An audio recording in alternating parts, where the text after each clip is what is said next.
ఆనాటి ముఖ్యమంత్రి, ఇప్పుడు మాజీ ముఖ్యమంత్రి, పులివెందుల ఎమ్మెల్యే గారైనటువంటి జగన్మోహన్ రెడ్డి గారు నీతులు మాట్లాడటం అనేది చాలా విచిత్రంగా ఉంది.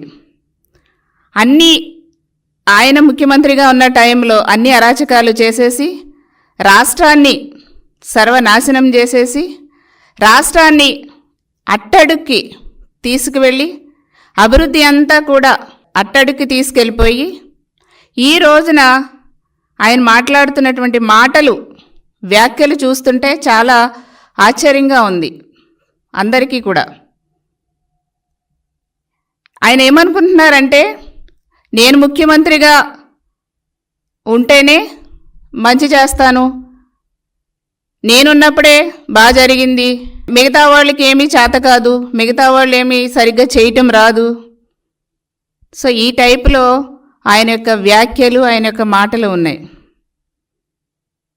ఆయన చాలా విచిత్రంగాను, ఆయన మైండ్ సెట్ ఒక విచిత్రంగానూ ఉంది, దారుణంగా కూడా ఉంది. అంటే ఆయన ఏదో అంటారు కదండి, ఒక సామెత ఉంది కదా, చేస్తే సంసారం మిగతా వాళ్ళు చేస్తే, ఆ టైపులో చాలా ఒక దుర్మార్గమైనటువంటి మాటలతో ప్రజలకి ఒక రకమైనటువంటి రాంగ్ సంకేతాలు ఇస్తున్నారు.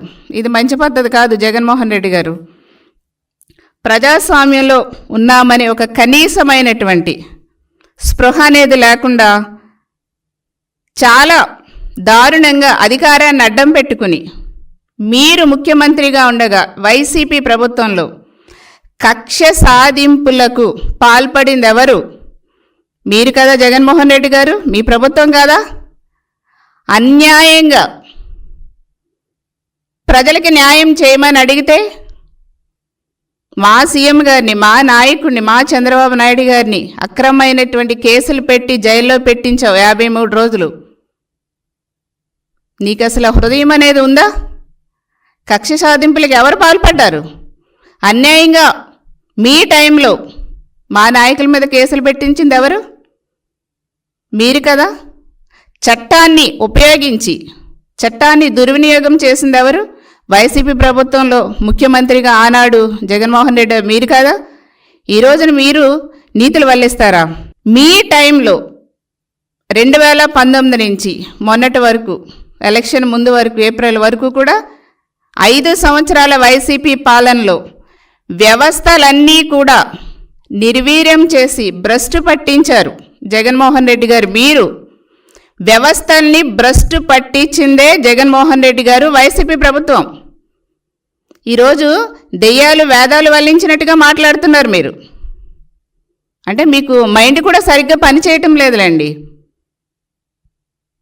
ఈ రోజున ప్రజల యొక్క తీర్పు చూసేసరికి మీకు మైండ్ కూడా పనిచేయటం లేదు.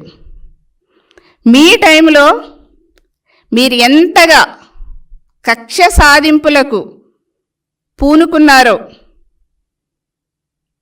ఒక్కసారి నేను ప్రజలందరికీ కూడా గుర్తు చేస్తున్నా, మీకు కూడా గుర్తు చేస్తున్నా. జగన్మోహన్ రెడ్డి గారు, మీరు అధికారంలోకి వచ్చిన 2019 మొట్టమొదటిగా మీరు ప్రజలకు ఉపయోగపడే ప్రజా వేదికని కూల్చటం మొదలుపెట్టారు.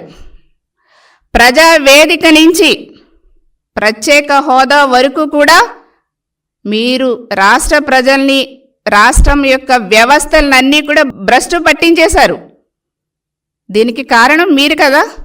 మీరు ఇంకా ముఖ్యమంత్రి అనే భ్రమల్లోనే ఉండి మాట్లాడుతున్నారు జగన్మోహన్ రెడ్డి గారు. మీరిప్పుడు సీఎం కాదు, గుర్తుపెట్టుకోండి. మీరు సీఎం కాదు, ఒక మాజీ ముఖ్యమంత్రి, పులివెందులకు ఎమ్మెల్యే. గుర్తుపెట్టుకోండి. మీరు ఇంకా సీఎంఏ అనుకుని సీఎంగా ఊహల్లో ఉండి మీరు మాట్లాడకండి.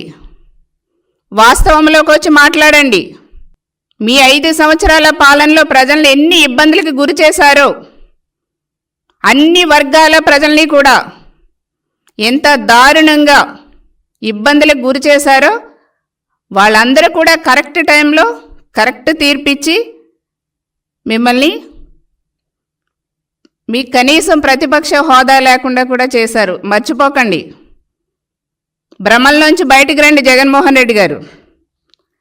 మీరు ప్రజావేదిక కూల్చడం మొదలుపెట్టారు, కూల్చారు. అప్పటి నుంచి మొదలైంది మీ పతనం 2019లో. తర్వాత ప్రజలకి కనీసం న్యాయస్థానానికి ఆశ్రయించే పరిస్థితికి లేకుండా కూడా చాలా ఇబ్బందులకు గురి చేశారు ఆనాడు. 10 లక్షల కోట్ల అప్పుల భారాన్ని ప్రజల నెత్తిన పెట్టేశారు మీరు.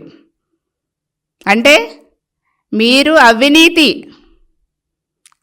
కార్యక్రమాలు ఎన్నో లక్షలాది కోట్లు మీ జేబులు నింపుకుని దోచుకుని దాచుకుని ఆ భారం అంతా కూడా ప్రజల నెత్తిన పెట్టేసి వెళ్ళిపోయారు మీరు.